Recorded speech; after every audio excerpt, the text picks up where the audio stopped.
I love you because you're no bullshit, right? So, I mean, seriously, like, we are throwing these words around like they're old hat. And I know you're in the trenches and it's still a schlep every day. So just give me a State of the Union. Where is the business right now from the buy side? It's funny that you say that. I was like having trouble controlling myself through the last 5 people who were up here because it's just like, I really earned that nickname, Scheppach. I'm like, shit, people. There is so much fog in the marketplace. You know, I consider myself an expert at this. I probably have the most. By the way, you are. Yeah. And that's warranted. So, you know, I don't say, you know, lightly sometimes I don't know what's going on, you know, because I come at it with a lot of experience. I've been at addressable, data-driven television since 2001, right? I'm like programmatic, and the definitions that we use confuse me because I'm like, data, tech, I'm like, we use data. Yeah. We use tech. So to me, it's all about upping your game, kind of in data and tech. So I'm so tired of the word programmatic and the misuse of the definition and what it really means, because really, I think, you know, I work at an agency who has an amazing optimizer and has amazing use of data. And, you know, we work in an industry that, you know, we probably could upgrade the tech side of things. Pipes aren't connected. Right? So to me, and by the way, there's no incentive to connect those pipes in real terms. So exactly, perpetual motion, right? So a lot of the players that are out there that are confusing me, my clients, and just creating, I think, an unhealthy environment for innovation and what we really need to get done, you know, are confusing the situation by saying we're applying data like we never were before. Right. Like the problem is, and you know, I'm known for bashing Nielsen a lot. The problem is we were stuck on respondent-level data for television, and our optimizer was built off respondent-level data. Right. I have been begging every single player, operator, MVPD, since 2001 to free the data, because if you want to have a true, you know, TV revolution, a way to monetize that inventory at a higher rate, it requires data. It requires data that the operators are sitting on. Those operators are now pulling back 100 million households of data. They're sitting on it. So, okay, so before we get into that part of it, I mean, I want to go back to this first where we started the construct with Mike, right, and Modi, like push-pull. Because what I'm hearing from you is, you know, from the sell side, we hear there's a ton of innovation. Everybody is productizing data. You know, they're driving into the marketplace. They're leading and taking risks. But I'm listening to you and I'm like, you're pulling your hair out because you feel like you're just not getting the love, and you've been knocking on, you know, the door now for 13 years, still haven't not made any progress. Yes. So what's the reality? Because you're writing the check, so I'm going to believe you at the end of the day. Yeah. So I could tell you there is no agency, there is nobody on the buy side that has gotten, you know, access to non-aggregated. I'm not talking Rentrack. I'm not talking aggregation. It's very hard to do an optimization off of aggregated data. Right? So you need unaggregated data. There's only a few little sources that are out there: Fourth Wall, TiVo.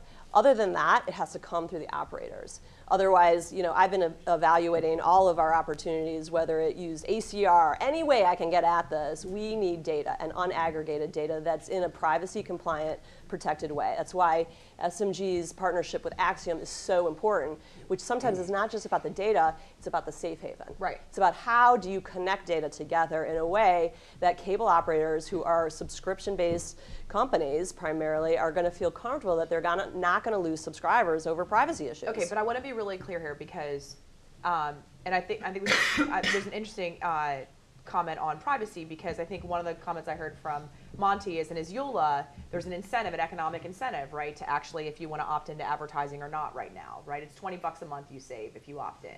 And they're finding sort of blind opt-in. So I think that's interesting, right? But what I'm hearing when you talk about Axiom and double-blind anonymization and, you know, PII and all that, so like that's about subscriber level UID, right? PIA, or PAI rather. Like, do you really need that? I mean, absolutely. But are we not at a place where just if it gets a little bit better incrementally, that's progress? I mean, it feels like there's something in the middle. We can't just leapfrog to targeting at an individual level. You know, it's funny because we had this debate back in 2006, so internally, because the market was coming with zone. Right? Let's put some data on top of some zones. You're so greedy. Yeah. And I was like, there's not enough lift. You got to get the waste out. And if we start saying embracing zone-driven data buys, I feel like we're going to cost the industry 10 years. So we decided to leapfrog the technology and go all the way to the household and separate the conversation between data and addressability. So I beat both drums, but I try not to beat them together. And they are coming together now. But that's because we pushed the market so hard to deploy addressable television. And why is that? Because that's the first place you can get access to the non-aggregated set-top box data. Okay, so non-aggregated set-top box data, let's say that the floodgates open and we have almost 50% of the market owned by 2 players as a potential reality in the next 6 to 12 months. What do you want to pay for it? What's it worth to you? Well, we're definitely paying a premium on top of addressable. Okay. Absolutely. Just give me a ballpark. Is it a 10% lift? Is it 20% lift? And if you did the math on where the supply and demand curves intersect, is the incremental reduction in volume that is your approachable audience, is it matched? Like, are you spending more year over year as a result? Okay, so great question, very complex. I don't want to have an economics background to basically explain this, but I think there's 2 points there. In terms of how much of a premium we're paying, it really depends on the inventory source. Okay. So on DirecTV and Dish, they were kind of monetizing at a low rate because essentially before addressable was DR. So they're trading off a DR rate for a high addressable rate. So 5 times, right? But it was a low rate. Right. So we have other players that are struggling to come to market. Comcast, who is monetizing at a fairly high rate because they had a local premium on top of that. So now they say, well, I have to earn a premium on top of my local rate. And I'm like, well, how about we talk about your national rate? So it really depends. It's very hard to give an answer on what the premium is, but I could tell you. So in aggregate, if you look at spend. If you look at, well, right now the majority of the spend is sitting on DirecTV and Dish, and because they were at a low rate, I'll go with 5 times. It's a 5 times premium. But I think one of the things when you talk about, is the premium we're going to pay going to make up for the loss of the audience that we were buying? Because we used to buy the whole, and now we're just buying the homes with the dogs. Will it make up? I think the big piece that we are missing as an industry is there's a new source of revenue to go get. And it's the one that I beat on a lot. Direct mail is a $50 billion industry that's built off the exact principles of television. Yes, it's like we're kind of right at the place where I could open the catalog on TV. But the whole idea of shipping a piece of mail based off of a household address is exactly what addressable TV is. So I don't understand why I cannot send a Victoria's Secret 30-second spot and have a second screen enhancement to that where I can open up the catalog and buy.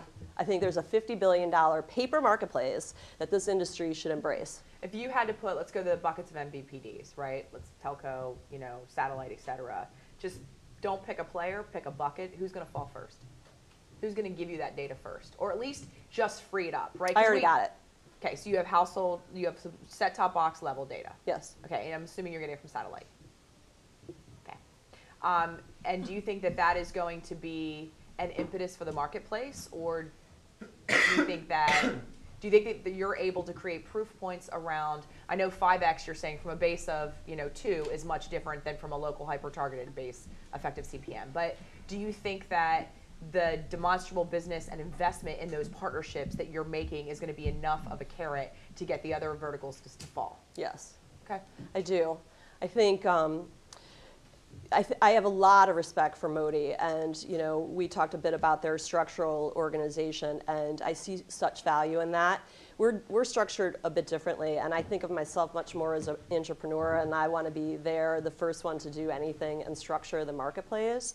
So I think we're right at that place where some of those relationships that we've built over the years are starting to trust me and trust me with the data and trust our relationship with Axiom to keep the data safe.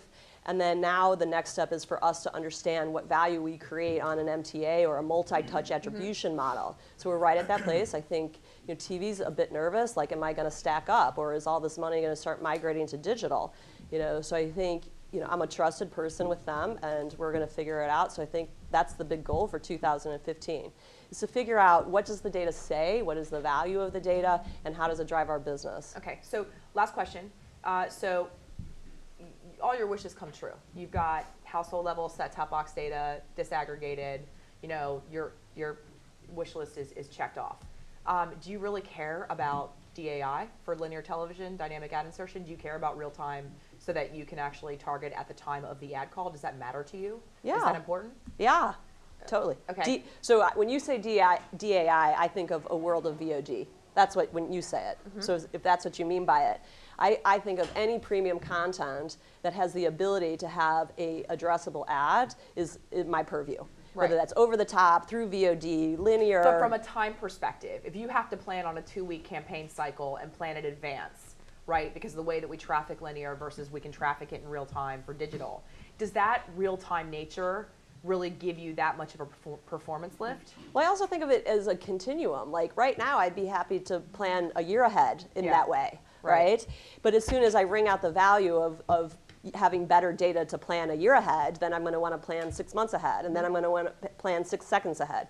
To me, this is all an evolution. We're like kind of at the first part of retransformation of television, because it's already data and tech driven. Right. It just has to up its data game, and then the tech side's going to have to follow, because it's going to get more complicated. It's a continuous improvement cycle. Yeah. Awesome. Thanks, Tracey. Thank you.